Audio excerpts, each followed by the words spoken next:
حضرت خضر نے فرمایا کہ تم میرے ساتھ لن تستطیع معی، تمہارے اندر استطاعت نہیں ہے میرے ساتھ چلنے کے حوالے سے کہ تم صبر رکھ سکو، برداشت کر سکو، میرے ساتھ چل سکو۔ فرمایا نہیں میں چلوں گا آپ کے ساتھ۔ تو کچھ آگے گئے تو حضرت خضر نے دریا کے کنارے کھڑی ہوئی کشتی میں سوراخ کر دیا، ہتھوڑے لیا، کیل لی، اس کے اندر کشتی کے اندر سوراخ کر دیا۔ تو حضرت موسیٰ نے پوچھا یہ کشتی تو آپ کی نہیں ہے، آپ نے کسی کی کشتی میں سوراخ کر دیا؟ حضرت نے فرمایا میں نے تم سے کہا تھا نا تم میرے ساتھ چل نہیں سکتے ہو۔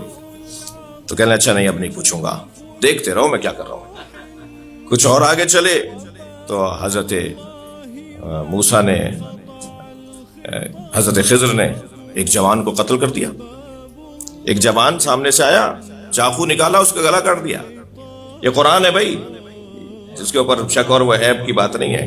پھر آگے جا کے بات آئے گی۔ اب وہ کبھی کبھی مجلس سننے والوں کا تو میں ذمہ دار نہیں ہوں، البتہ میں یہاں بیٹھوں کا نہیں کہہ رہا کیونکہ ویڈیو بھی بن رہی ہے نا، پتہ نہیں کہاں کہاں تک جا رہی ہے بات۔ تو وہ جو کبھی کبھی سننے والے ہیں انہیں بار بار آنا پڑے گا تاکہ یہ مطلب سمجھ میں آئے۔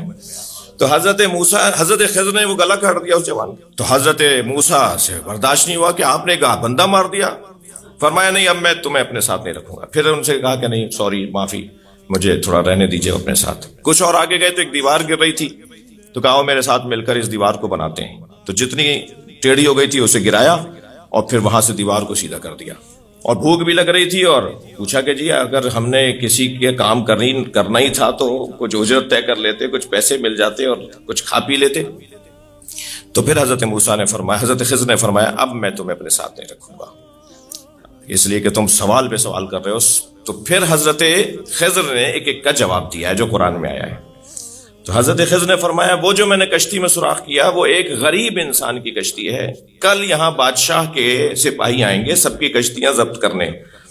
اب بہرحال کشتیوں والے لوگ بھی بیٹھے ہوئے ہیں، اللہ سب کی کشتیاں محفوظ رکھے، اس ملک کی کشتی کو پار لگائے۔ حضرت خضر نے فرمایا کل بادشاہ وقت کے کارندے سپاہی آئیں گے اور سب کی کشتیوں کو ضبط کر لیں گے، اس کشتی کو یہ کہہ کر چھوڑ دیں گے کہ یہ عیبدار ہے اور یہ غریب آدمی کی کشتی ہے، یہ دوبارہ کشتی بنا نہیں سکتا، لہٰذا یہ چھوٹا عیب تو دور کر لے گا، یہ چھوٹا عیب صحیح کر لے گا اور اس کی کشتی محفوظ ہو جائے گی۔ اور وہ جو جوان میں نے قتل کیا وہ کچھ دن کے بعد ماں باپ کو قتل کرتا، لہٰذا میں نے اس جرم سے پہلے اسے ختم کر دیا تاکہ یہ معاشرے میں ایسا فساد پھیلانے والا نہ بنے کہ جس کے بعد حرمتیں پامال ہو رہی ہوتی ہیں۔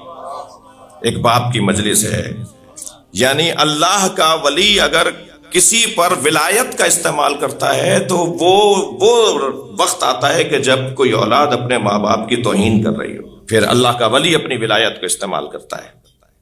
حضرت ابراہیم نے بھی اپنے بچے کے گلے پہ چھری چلائی ہے، یہ ولایت کا ہی ایک جلوہ تھا۔ مگر یہاں میں ایک ظریف اور حسین منظر کی طرف آپ کی توجہ چاہوں گا۔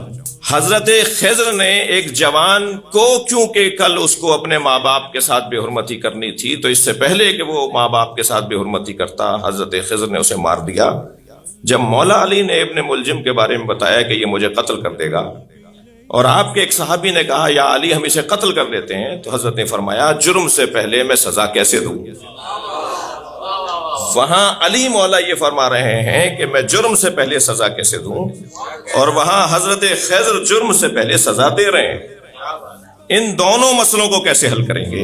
یہ قرآنی مسائل ہیں، ان کو حل کرنا ہے نا، یہی ممبر حل کرنے کی جگہ ہے۔ عزیزان گرامی، استدلالی گفتگو بڑی لمبی ہو سکتی ہے، مگر پھر میں نتیجے کی گفتگو کر کے نتیجتاً ایک جملہ کہوں گا۔ ایک مرحلہ ہوتا ہے شریعت کی پابندی کا اور شریعت کے قلمدان کے استعمال کا، اور ایک مرحلہ ہوتا ہے ولایت کے قلمدان کے استعمال کا۔ شریعت کا قلمدان اور ولایت کا قلمدان یہ دو علیحدہ قلمدان ہیں، یعنی اختیار ہے اسے کہ وہ خود سے جو فیصلہ لے لے وہی ریاست الہیہ کا قانون بن جائے، جو وہ فیصلہ لے لے گا وہی ریاست الہیہ کا قانون بن جائے گا۔ سیاستدان میرے اس فارمولے کو ذرا زیادہ محسوس کریں گے کہ جب ہمارا بنا ہوا ملک اور ہمارا بنا ہوا قانون کے اندر یہ گنجائش ہوتی ہے کسی ایک شخصیت اور کسی ایک وجود کے پاس کہ وہ جو فیصلہ لے لے وہی قانون بن جائے، جو حکم صادر کر دے وہی مملکت کا فیصلہ قرار پائے، تو یہ مملکت الہیہ کی بات ہو رہی ہے۔ کائنات میں بھی اللہ نے کچھ ہستیوں کو یہ مقام اور عظمت عطا کی ہے کہ وہ جب وہ فیصلہ لے لیں تو وہ فیصلہ اللہ کا فیصلہ ہو جائے۔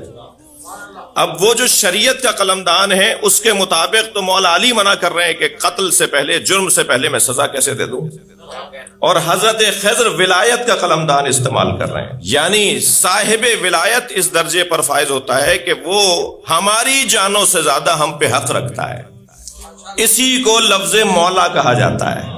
غدیر کے میدان میں سرکار نے یہ نہیں کہا تھا کہ میں جس کا بادشاہ تھا اس کا علی بادشاہ ہے، فرمایا میں جس کا مولا تھا اب علی اس کا مولا ہے، اور مولا اسے کہتے ہیں جو جانوں پر ہم سے زیادہ حق رکھتا ہو۔ یعنی اگر مولا ہم سے، ہمارا مولا کہہ دے کہ اپنی گاڑی فلاں ہمارے چاہنے والے کو دے دو، اپنا گھر فلاں ہمارے چاہنے والے کو دے دو، اپنی زمین سے ہاتھ اٹھاؤ اور ہمارے کہنے پہ فلاں کو دے دو، تو مولا کا مطلب یہ ہے کہ میں یعنی مولائی چوں اور چرا نہ کروں بلکہ اپنے مولا کے ہر فیصلے کو مان لوں۔ یہ وہ ولایت، حضرت خضر وہاں ولایت استعمال کر رہے ہیں اور مولا علی وہاں شریعت استعمال کر رہے ہیں۔ وہاں حضرت خضر نے ولایت کا قلمدان استعمال کیا اور یہاں مولا علی نے شریعت کا قلمدان استعمال کیا۔ وہ بھی اللہ کا ولی ہے، یہ بھی اللہ کا ولی ہے، لہٰذا ان کے ساتھ چلنا، ان کے ساتھ رہنا معمولی بات نہیں ہے، ہر ایک کے بس کی بات نہیں ہے۔ بہت سارے لوگ آدھے رستے میں سے کسی منزل پر آنے کے بعد ساتھ چھوڑ بھی جاتے ہیں، یہ ہمیں مثالیں تاریخ کے اندر بھرپور نظر آتی ہیں۔